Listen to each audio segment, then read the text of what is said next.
이 시간 은혜 받을 하나님의 말씀은 출애굽기 20장 16절 말씀입니다.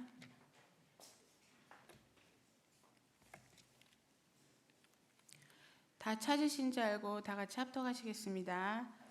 내 이웃에 대하여 거짓 증거하지 말라. 아멘. 네, 하이델베르그 교리문답을 우리가 함께 공부하면서 사도신경을 우리가 함께 나누었고 지금은 십계명을 함께 나누고 있습니다. 십계명의 9계명을 오늘 나누고 다음 주에 보면 이제 십계명 다다음 주까지 이제 십계명을 나눈 후에 하이델베르크 후반부에는 우리가 이런 신앙의 고백을 가지고 이런 계명을 지키면서 살아가는 우리가 이제 하나님께 어떻게 기도하며 살아야 되는지에 대한 주기도문에 대한 내용이 하이델베르크 후면에 이렇게 나오게 되어집니다. 오늘은 제 9문 9계명인 거짓 증거하지 말라는 말씀을 같이 함께 나누고자 합니다. 인간은 태어나면서부터 엄마, 아빠 하는 그 말로 말문을 연 다음부터 우리의 생이 끝날 때까지 우리는 늘 말을 하면서 살아가게 되어지지요. 정말 지치지도 않아요. 우리의 입술은 그렇게 많은 말을 했는데도 또 하고 또 하고, 우리 가족들이 아버지는 설교를 이렇게 매일마다 하면서 뭐 이렇게 항상 길게 하냐고 항상 저한테 그러는데 하도 해도 이렇게 우리의 말은 끊이지 않고 말을 하고 있습니다. 자기가 하고 싶은 말을 할 때도 있고 남에 대해서도 말할 때도 있고, 아무튼 거미에서 거미줄이 나오듯이 우리들은 왜 이렇게 많은 말들이 하고 사는지, 아무튼 우리는 말의 사람이라고 해도 틀리는 것 같지 않습니다. 그런데 오늘 제 9계명에서는 하나님의 백성들이 사랑하는 이웃들에 대하여 어떻게 말하고 살아야 되는지에 대한 계명을 우리에게 말씀해 주셨습니다. 이것은 참으로 중요한, 모든 계명이 중요하고 또 오늘 9계명 또한 역시 참으로 중요한 계명이라고 볼 수 있습니다. 사람들은 제 9계명을 생각하면 거짓말하지 말라 하는 정도로 우리가 이해를 하고 살죠. 그러나 제 9계명이 분명히 우리에게 가르쳐 주는 것은 내 이웃에 대하여 거짓 증거하지 말라, 이것이 제 9계명에 담겨져 있는 하나님의 명령입니다. 거짓 증거하지 말라라는 이 말은 법정에서의 증언을 의미합니다. 고대 사회에서는 현대와 같이 과학적이거나 또 민주적인 변호 과정을 통해서 사람들을 증언한 것이 아니고 증인들의 증언을 전적으로 의지했기 때문에 증인들이 정직하게 말하지 않으면 옳은 판결을 내릴 수가 없었습니다. 만약에 거짓된 증인이 헛된 증언으로서 다른 사람들에게 올바른 것을 말하지 않게 되면 억울한 사람이 누명을 쓰고 또 아픔이 있는 사람들이 있게 되어지니까 너희들은 이웃에 대하여 거짓 증거를 하지 말라, 그렇게 명령하고 있습니다. 오늘 우리가 살고 있는 이 대한민국은 사실은 입법, 행정, 사법 이런 모든 것들의 3법이 분리가 되어지고 각자의 기능을 잘 감당함으로 사회적인 시스템과 구조가 잘 유지될 수 있도록 그렇게 좋은 제도들이 있지만 어떤 기능들을 제대로 하지 못함으로 말미암아 오늘 사회가 여러 가지 어수선하고 또 어렵고 또 아픔이 있는 일들이 우리 조국 대한민국에도 있음을 보게 되어집니다. 그래서 거짓된 증언은 헛된 증언으로서 다른 사람에 대하여 있지도 않은 것을 더하여 자신이 상상한 것을 말하며 전체를 말하지 않고 부분을 말함으로 사실은 진실을 왜곡하게 되어지는 일들에 대한 부분들이 바로 거짓 증거라고 볼 수가 있습니다. 사람이 말을 하다가 보면 앞과 뒤가 있고 문맥이 있잖아요. 그러니까 하나님의 말씀을 해석해낼 때도 하나님의 말씀을 해석할 때에도 해석학적으로는 역사적이고 문맥적이고 그리고 그 문법적이고 이러한 전체적인 것들을 총합해서 그 말씀을 해석해내야 올바른 말씀이 있지, 그것에 대한 것을 전체적인 것 중에 한 부분만을 뽑아내서 이야기한다고 하면 그것은 올바른 해석이 되어질 수가 없는 거죠.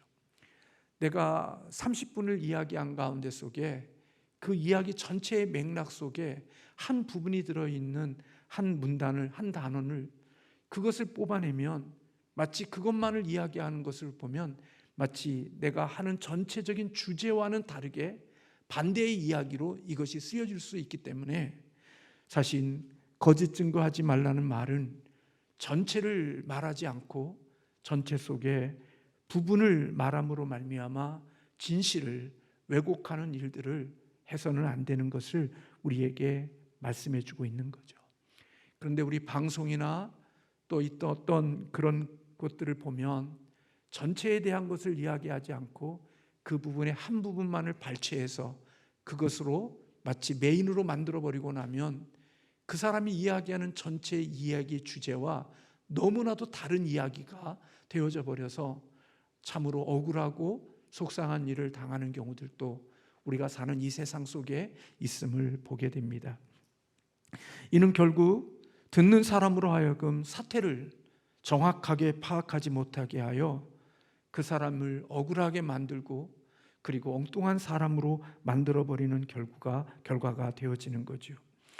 그런 것은 결국 만약에 증언, 우리가 일상의 이야기가 아니라 법정에서 그런 일들이 이루어지게 된다면 그 재판은 그르게 되어질 것이고 그리고 억울한 사람이 생기는 결과를 만들어내게 되겠죠.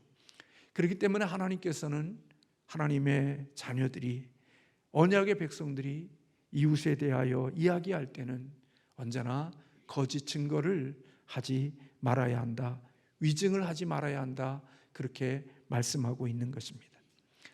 많은 예들이 있지만 성경에서 대표적인 예를 찾으라면 라봇의 포도원에 대한 이야기를 우리는 예로 들 수 있을 것입니다. 아합 왕이 그 라봇이 가지고 있는 포도원을 자기가 가지고 싶고 그리고 라봇에게 자기에게 그 포도원을 팔라고 이야기하잖아요.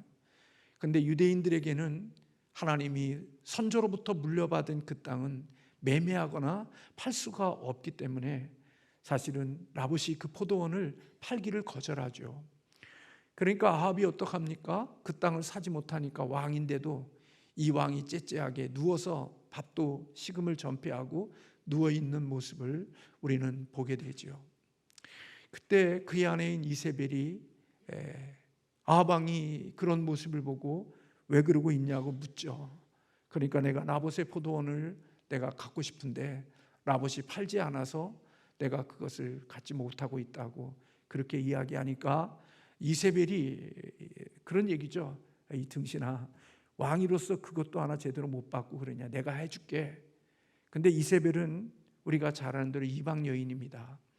그래서 이 이세벨이 결국은 라봇의 포도원을 뺏기 위하여 이 라봇이 하나님을 거짓 증거하고 하나님의 이름을 모욕했다고 하는 거짓 증인을 세워서 라봇을 죽이고 라봇의 포도원을 뺏어서 아합에게 가져다 주는 이야기가 구약 성경에 있습니다.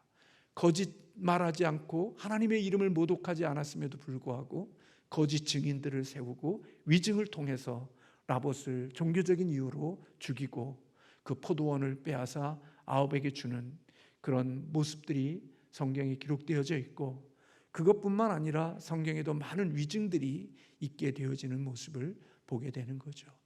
예수님도 막 그랬고요. 제가 이번에 우리가 읽은 책 속에 보면 그 예수님이 씻었던 우리의 그 제자들의 발을 씻겨주는 그 발 씻음과 그리고 빌라도가 손을 씻는 내용이 있거든요. 그러니까 빌라도는 손을 씻을 때 예수님이 죄가 없다는 사실을 알았어요. 그럼에도 불구하고 사람들의 마음을 얻기 위하여서 자신의 손을 씻으면서 나는 이 죄와 관계없다고 말하며 손을 씻었거든요.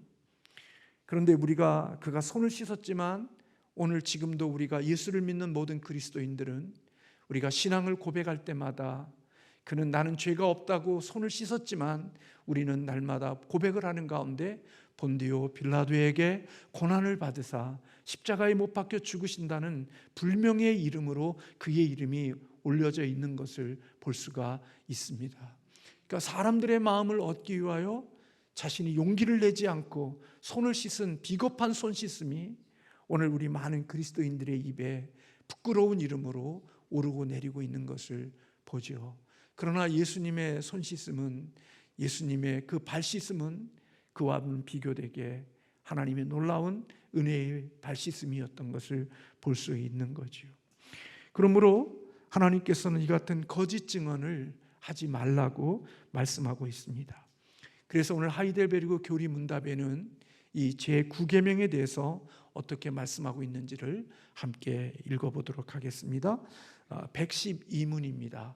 제9계명이 요구하는 것은 무엇입니까? 답이 좀 긴데요, 우리 한번 같이 읽겠습니다. 내가 누구에게도 거짓된 증언을 하지 말고 다른 사람의 말을 왜곡하지 말며 뒤에서 욕하는 사람이나 중상하는 사람이 되지 말고 직접 듣지 않고 함부로 성급하게 다른 사람과 어울려 남을 정죄하지 말라는 것입니다. 오히려 법정에서나 어디서든지 거짓말이나 모든 위증을 거부해야 합니다. 그러한 일들은 악마가 사용하는 수단이며 하나님의 무서운 진노를 초래합니다. 오직 진리를 사랑하고 진실을 말하며 공적으로 진실을 인정해야 합니다. 그리고 이웃의 명예를 보호하고 증진하기 위하여 내가 할 수 있는 최선을 다해야 합니다.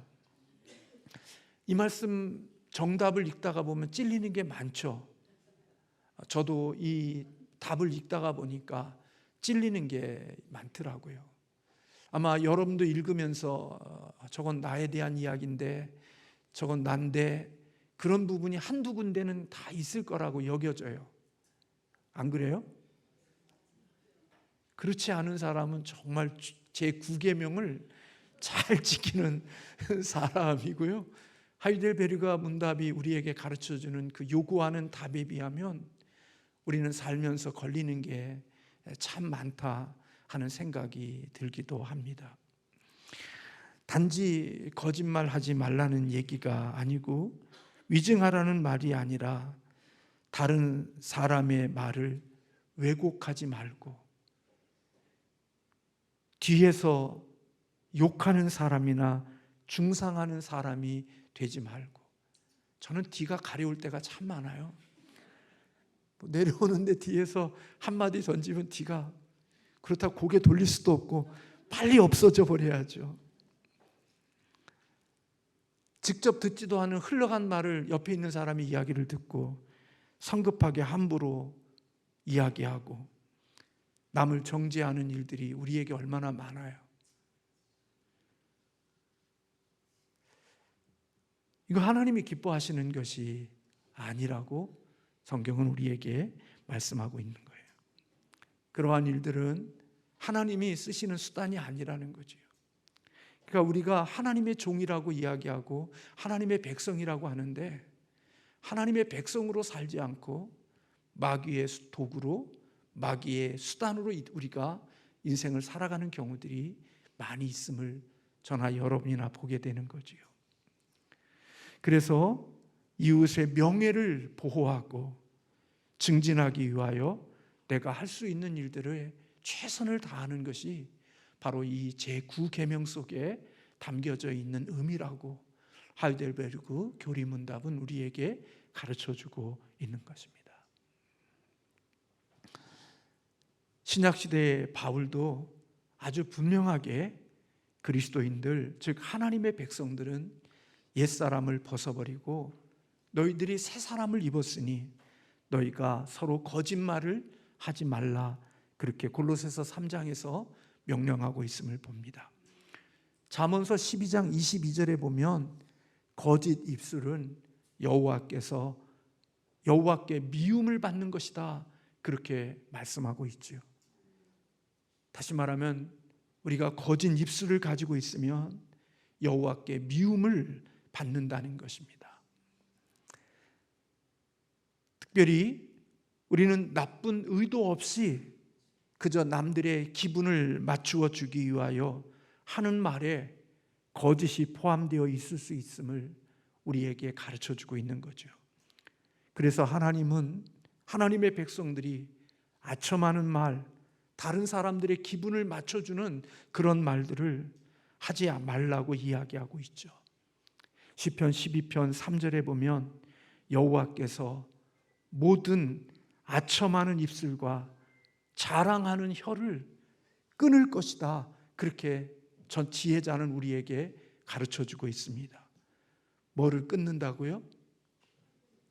아첨하는 입술과 자랑하는 혀를 끊어버리겠다고 지혜자는 말하고 있는 거예요. 여러분, 잠언서 29장 5절에도 이웃에게 아첨하는 것은 그의 발 앞에 그물을 치는 것이다, 그렇게 이야기했기 때문에 아첨하는 말이 결국은 그를 무너지게 하고 그를 해치는 결과가 되어지는 것이라고 지혜자는 우리에게 이야기해 주는 거죠.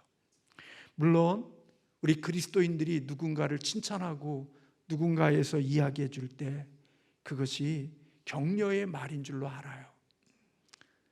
아첨은요, 뭐 하기 위해서 그 말을 하는 거예요? 아첨은요, 자기의 유익과 자기의 돌아올 몫을 위해서, 다른 사람을 위해서 이야기하는 거예요. 그것은요, 결국 상대를 위한 게 아니라 그런 말을 통하여 사실은 없어요. 여러분들 보험회사 하는 사람들이 하는 얘기를 보세요. 자녀들 왜 이렇게 잘생겼어요? 왜 이렇게 똑똑해요? 대장군이에요, 다 그러잖아요. 근데 제가 볼 때 잘생기지도 않았고 똑똑한 것 같지도 않는데 왜 이렇게 잘생기고 왜 이렇게 너무 과도하게 이야기하잖아요. 그렇게 하는 이유가 뭐예요? 진짜 그를 칭찬하고 그러기 위한 게 아니라 그것을 통해서 내게 돌아올 뭔가를 위해서 그렇게 하는 경우들이 있을 수 있는 거죠. 근데 하나님은 아첨하는 것이 그의 발 앞에 그물을 치는 거래요. 그러니까 그 앞에 그물을 치면 어떻게 돼요? 넘어지죠. 덫에 걸리는 거죠. 그러니까 격려하고 용기를 주기 위해서 그런 것은 참 좋죠.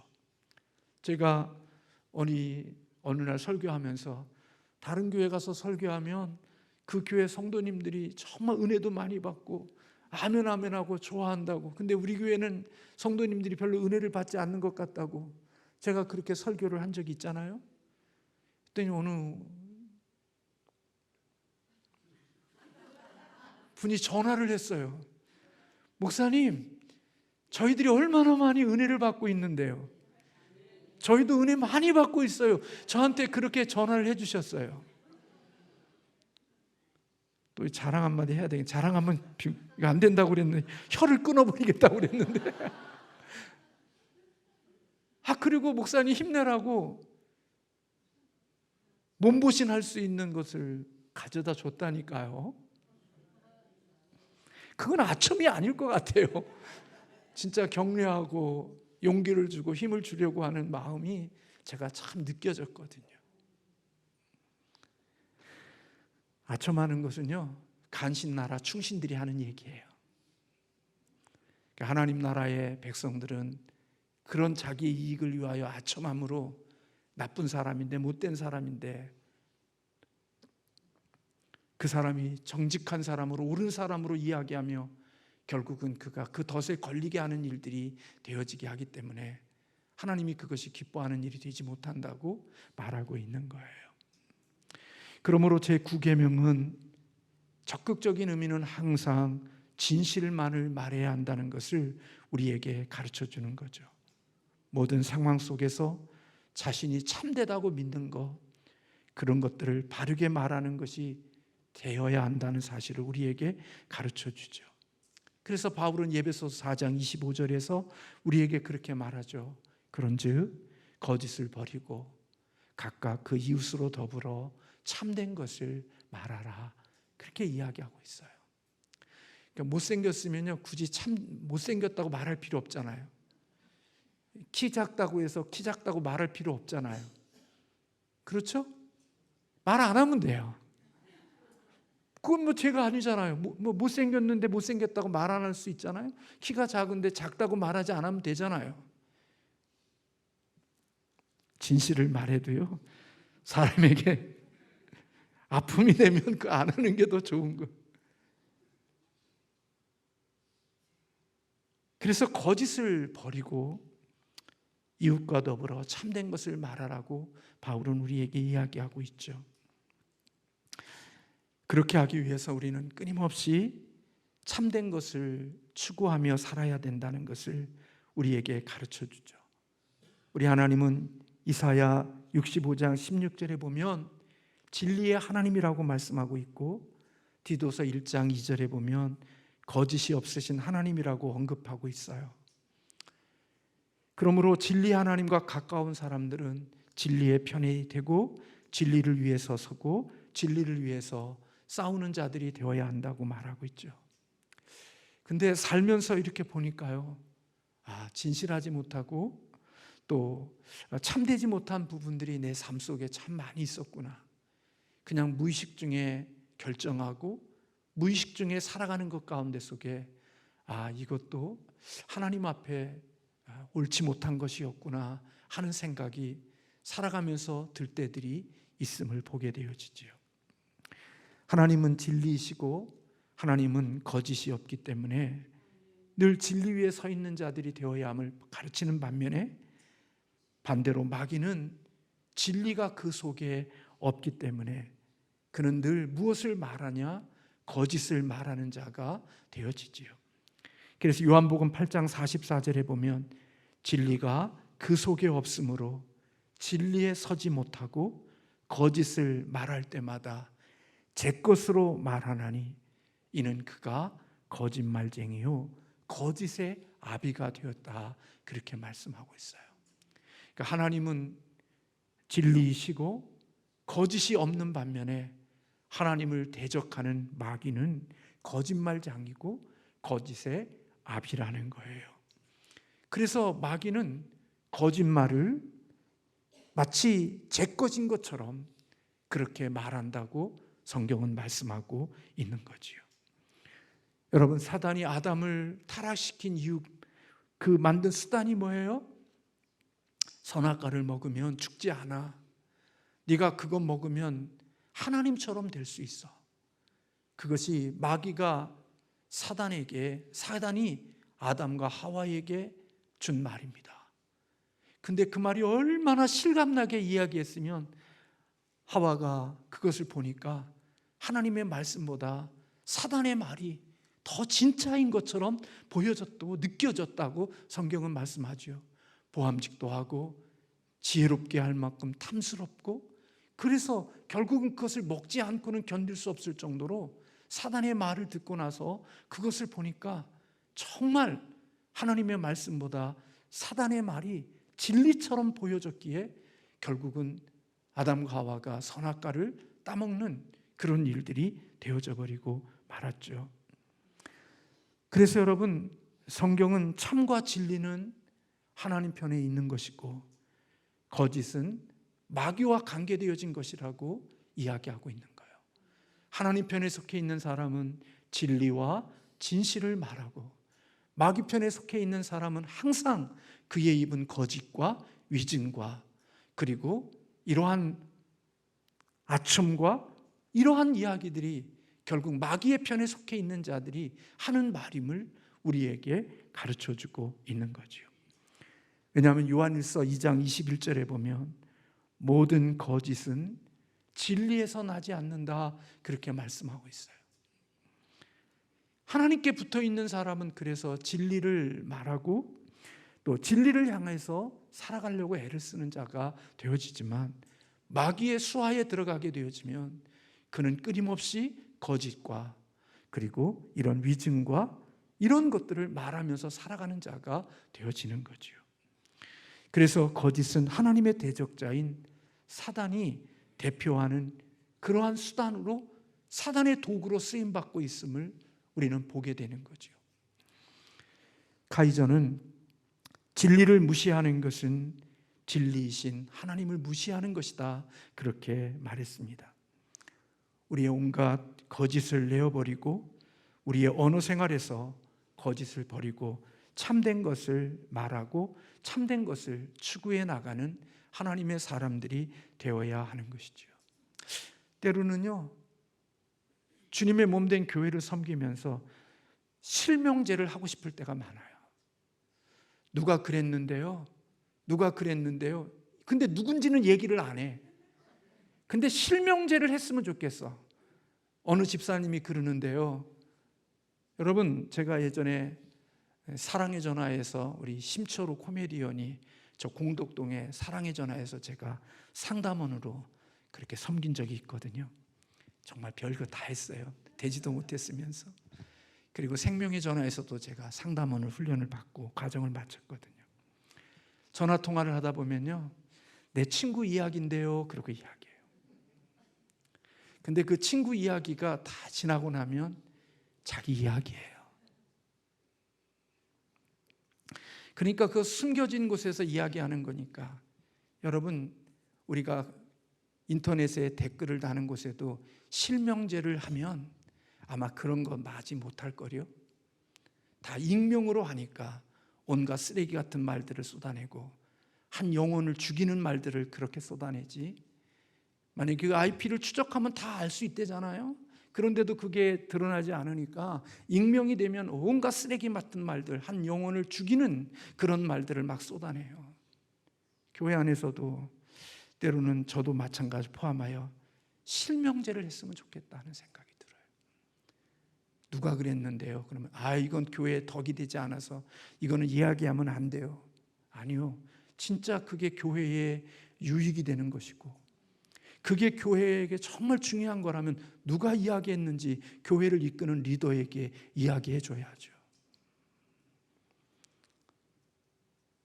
여러분, 중보기도팀이나 구역장이나 우리 모든 사람들이 교회를 섬기면서 중보기도의 제목이나 구역원들에게 일어나는 일들을 담임 목사에게 이야기하지 않는 게 그게 정상이에요? 이야기하는 게 정상이에요? 이야기하는 게 정상이죠. 구역원이 아프거나 구역원이 어려움이 있으면 목사에게, 목사님, 우리 구역원에 이런 어려움이 있고 이런 아픔이 있는데 목사님 기도해 주세요 하고 보고하고 알리는 게 지극히 정상이죠. 근데 담임 목사에게 알리지 않고 본인이 혼자 가갖고 그 구역원에 있는 곳을 신방하고 나서 목사님 오시지 않았지? 우리 목사님은 그렇게 사랑도 없어. 구역원이 그거 보고하라고 구역장 세웠는데 그 보고는 안 하고 자기가 그 중간에서 압살롬처럼 모든 백성들의 마음을, 아버지 다윗에게로 가야 될 마음을 압살롬이 다 중간에서 가로채는 일을 하고서 사람의 마음을 얻고 살아가는 일들을 하고 있는 경우들이 얼마나 많이 있을 수 있는 거예요. 그래서 담임 목사를 빼고 또 담임 목사를 제외하고 내가 구역장인 내가 너의 리더야, 우리 교회의 그 마음들을 다 중간에 뺏어서 그걸 보고하지 않고 자기가 꼭꼭 안. 근데 여러분, 세상이 꼭 그렇지 않아요. 돌아서 다 와요. 내가 숨기고 모르는 것 같아도요, 다 돌고 돌아서 다 온다고요.